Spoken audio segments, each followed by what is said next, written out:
kayo lagi. Importante yun eh. No, as family. We also need to pray together. Kami may ginagawa kami na every Friday, nagla-lectio divina kami. Yun yung time namin together para makapagbasa ng Bible. Okay. Through lectio divina, naririnig namin yung kung anong nasa isip ng mga anak namin. Okay. Tapos, we also do rosary together. So ngayon, once a week, at least meron kaming every Sunday, misa kahit pagod na, gusto natin, let's pray together. Okay? The family that prays together, stays together. Importante yun. Tapos, ang importante, yung husband, you serve as the priest. Actually, we were all part, when we were baptized, lahat tayo nag-share na tayo ng mission ni Christ to become a prophet, spread the news, to become the priest, to guide our kids, to guide our family towards to Christ Jesus, and to become a king, to serve. King as a service. No? Yun yung kailangan natin i-share sa mission ni Jesus. Prophet, priest, and a king.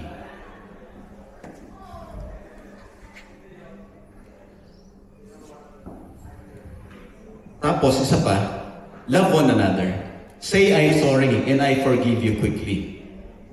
Choose connection over entertainment. Get involved in CFC activities. Don't isolate yourselves. Small habits done consistently can transform your home. Okay? Pagka nandito kayo sa community, mag-join kayo ng mga activities natin. Meron tayong angkop. Sa November, meron basketball. Okay? Angkop is answering the cry of the poor. Okay? Ano siya, parang fundraising natin para tumulong tayo sa mga kababayan natin sa Pilipinas. Okay. May mga activities tayo, may CPA, marriage enrichment. Okay, marami activities yung CFC. Dapat lagi tayo naka-join. Okay. So, this point, gusto kong tawagin yung aking 5G para mag-share. Lion lang yan. Good afternoon, everyone. Good day, brothers and sisters.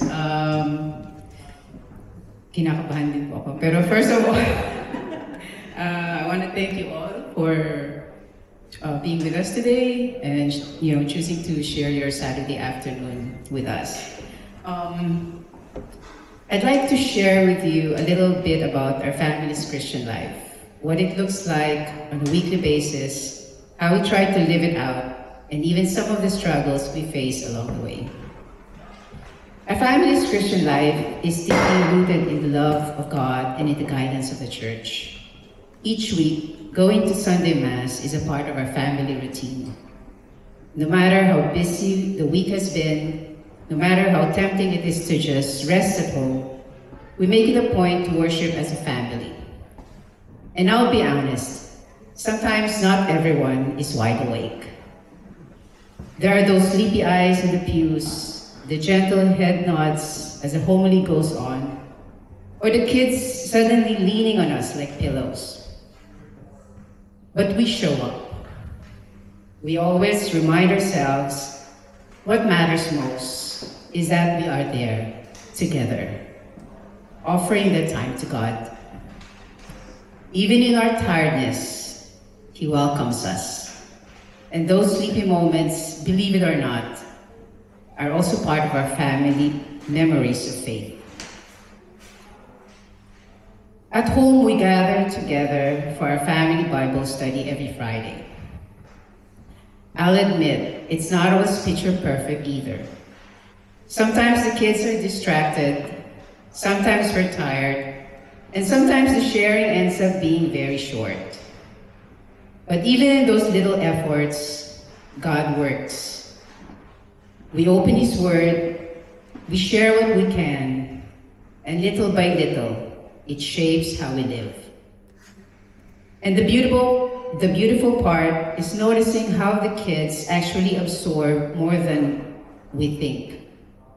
We have seen how even simple reflections, sometimes from the children, sometimes from us as parents, can open our eyes to how God is speaking in our joys, struggles, and decisions. Beyond our home, serving in the church is another expression of our faith.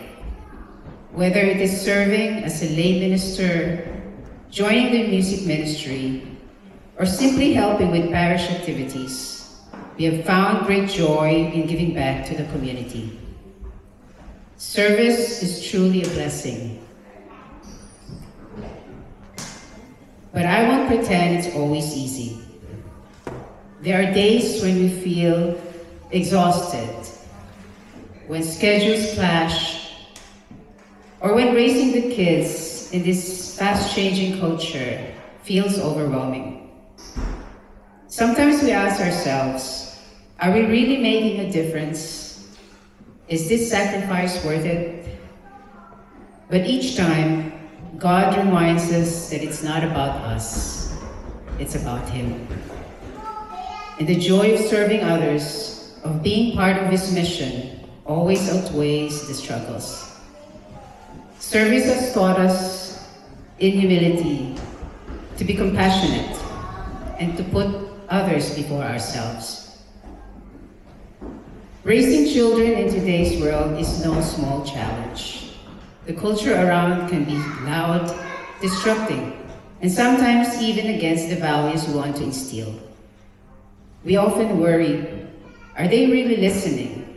Do they really understand what we're trying to teach them about faith and prayer? But then God surprises us through them. Our son, for example, sometimes we think he's just going along with the flow. But then we hear stories that at school, his classmates look up to him to take the lead in praying before meals. It humbles us because it shows that even if we don't always see it, the seeds we plant at home are bearing fruit. And our daughter, she surprises us in the most unexpected ways. She will sometimes say prayers for random people she sees, people we don't even know. Maybe someone walking on the street, maybe someone who looks like they're having a hard day. Out of nowhere, she'll say a prayer for them. And honestly, moments like this remind us that God works through our children too, often in ways that are purer and simpler than we adults manage. A vital part of our journey has also been our involvement with the Couples for Christ community. CFC has truly been a gift to our family. Through its teachings, households, and activities, we have grown in our understanding of what it means to be a Christian family. The support, encouragement, and accountability we experience in this community continually strengthen our marriage and guide us as parents. CFC helps us not only to keep our family close to the Lord, but also to become instruments of His love to others. Through the fellowship of other families who are on the same journey as us, it's encouraging to know we're not alone, that other families also face the same challenges, and together we can support each other. CFC challenges to put Christ at the center of our marriage, our parenting, and our service. In all of these, weekly Mass, family prayer, service, and community life, we see God's hand shaping us slowly into the family He calls us to be. We are not perfect. We have our messy days, our rushed prayers, our sleepy moments at Mass, our arguments and disagreements. But we also have laughter, little surprises from the kids, and a deep desire to serve.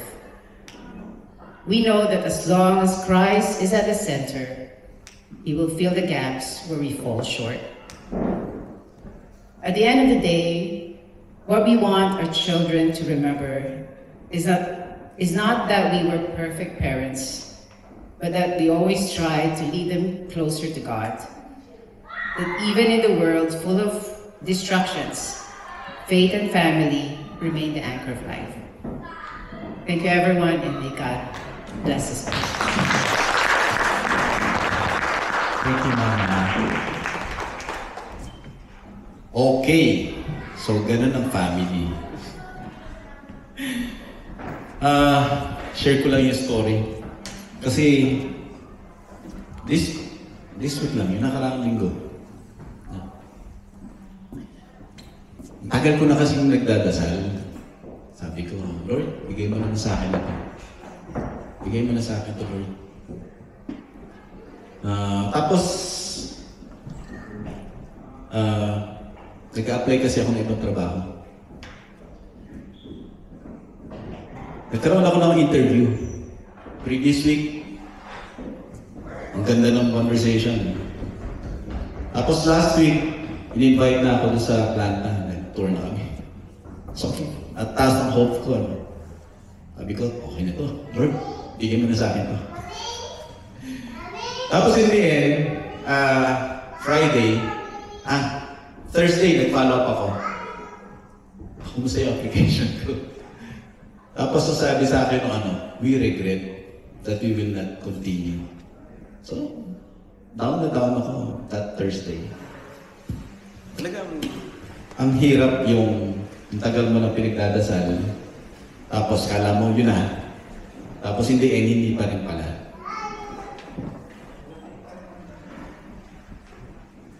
Thursday night yun.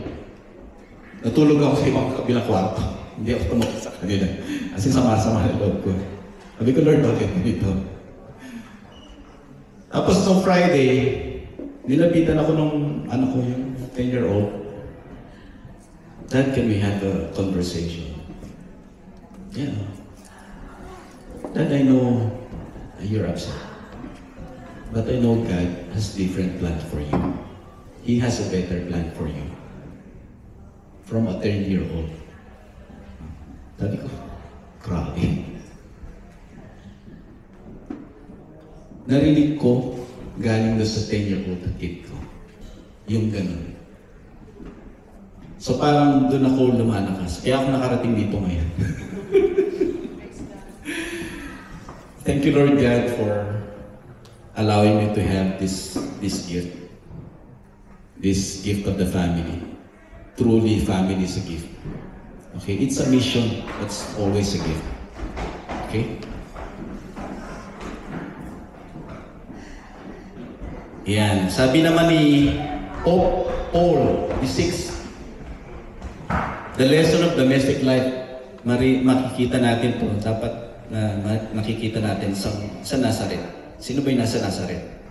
Si Jesus, si Joseph, tsaka si Mary. Yun yung family talaga na dapat tinitignan natin. May Nazareth teaches the meaning of family life. It's harmony of love, its simplicity, and austere beauty. Its sacred and inviolable character. May it teaches how sweet and irreplaceable is its training, how fundamental and incomparable its role on the social plane. Okay? Yung family natin, yan yung, dyan dapat nanggagaling yung mga responsible people of the society. Okay? Sa Pilipinas, di ba, tawag natin sa bahay, tahanan. Tahanan. No? Tahanan. Ang inisip mo, tahan na. Di ba? Ang iniisip natin lagi, dapat yung bahay natin, yun yung refuge ng mga anak natin. Pagka pagod na sila, pupunta sila sa bahay, doon lang sila. Tama yun. Tahanan eh. Di ba? Doon yung family. Pero ang sinasabi sa atin, dapat hindi lang siya nakikita as refuge for our kids. dapat nakikita rin natin siya as a way para i-mold natin yung mga kids natin to become strong. Okay? So when they come out to our society, together in solidarity with others, no, makakabuo tayo ng malaking, mas strong na society. Okay? Doon dapat nanggagaling yung mga tao na yung mga anak natin na napakalakas. Okay? Ready to face the challenges of life.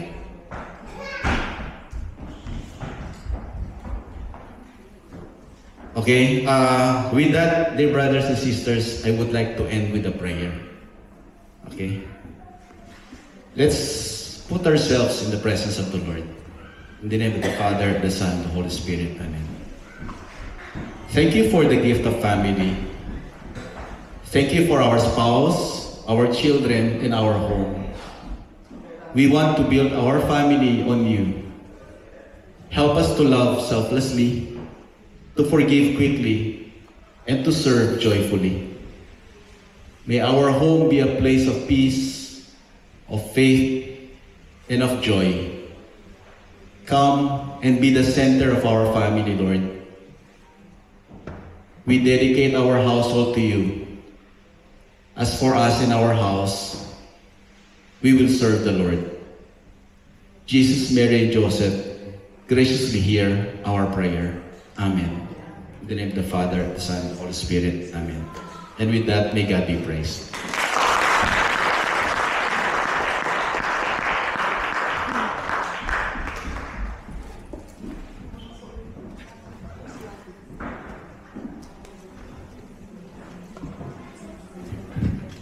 Thank you so much, Bro Randy and Sister Dita.